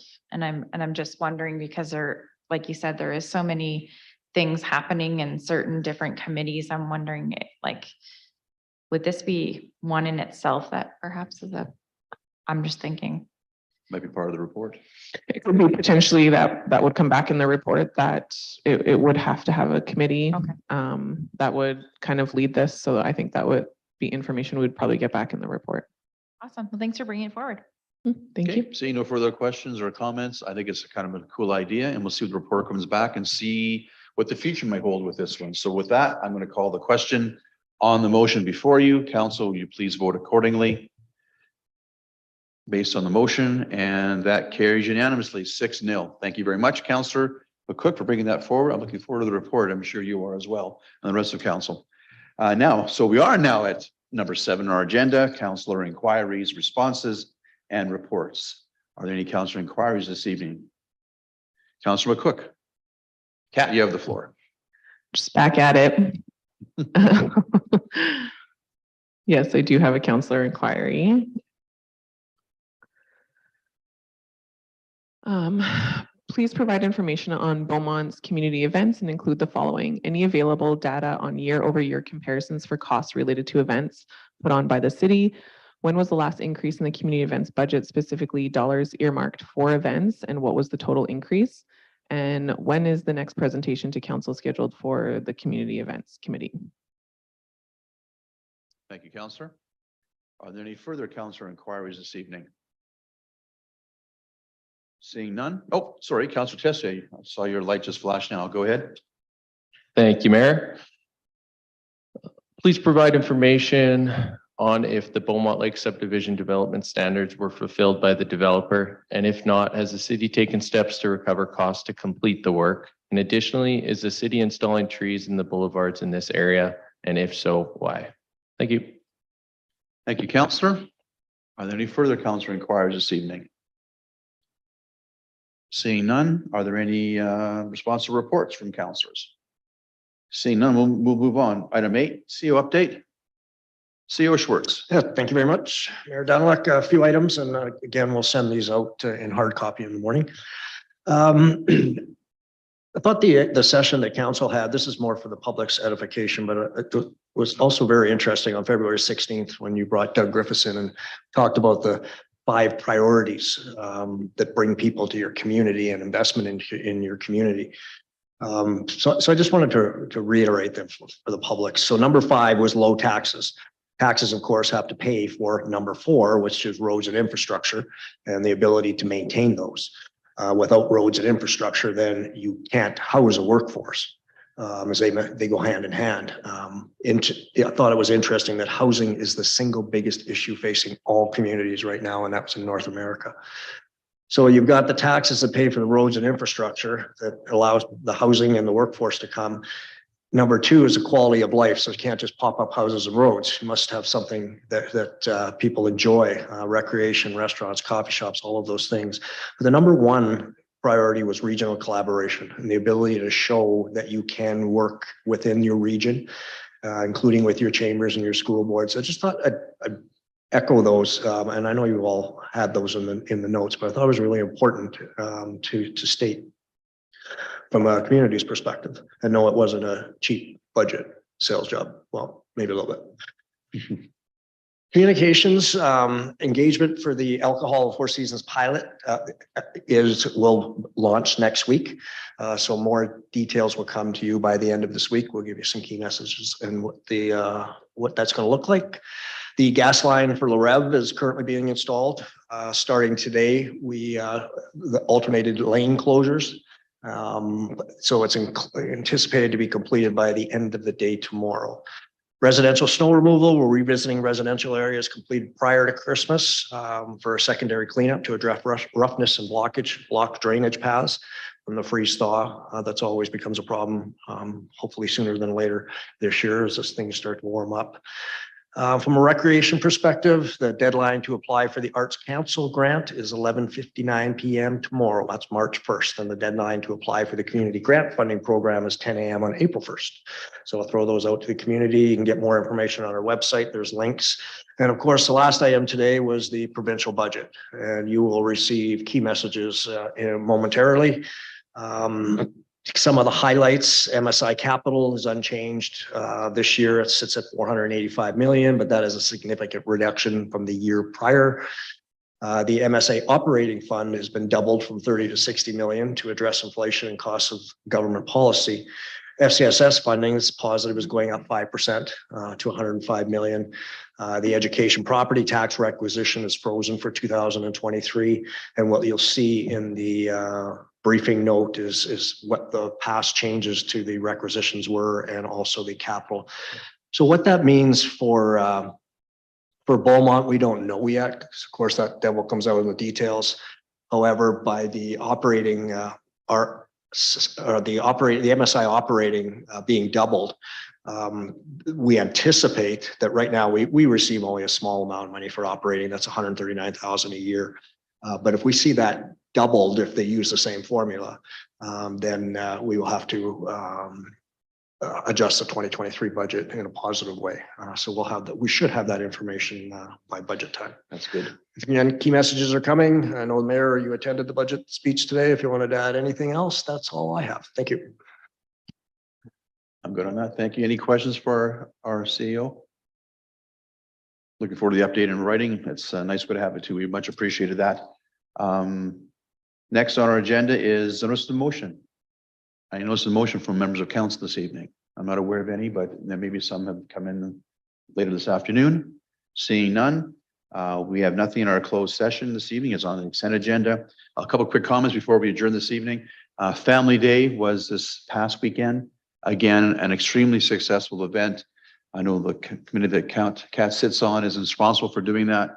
And it's great work by the administration. I saw 1 million kids in the CCBCC. I know it wasn't 1 million, but you could sure tell they were screaming. And the magician was phenomenal. The acrobats were equally phenomenal. They did 2 shows, and parents were happy. The kids were happy, and it's a very good event. Cupcake decorating was a big hit, apparently. I missed the opportunity to decorate a cupcake, but I'm trying to cut down on sugar. So there you go. Also, the ice carving was also very well received. So it was a very good event. Hats off to administration. And a lot of good comments from residents about how good the event was, and the weather cooperated somewhat well too. Budget today, I did attend the budget in person. It's quite an experience being in the ledge and just seeing how things operate and how things are said. And I did attend a pre-budget briefing session, and information was coming fast and furious on numbers and dialogues. It was a bit overwhelming, but it was a fun experience to see the budget being presented in the House and going from there. So having said that, I no further comments this evening. So thank you.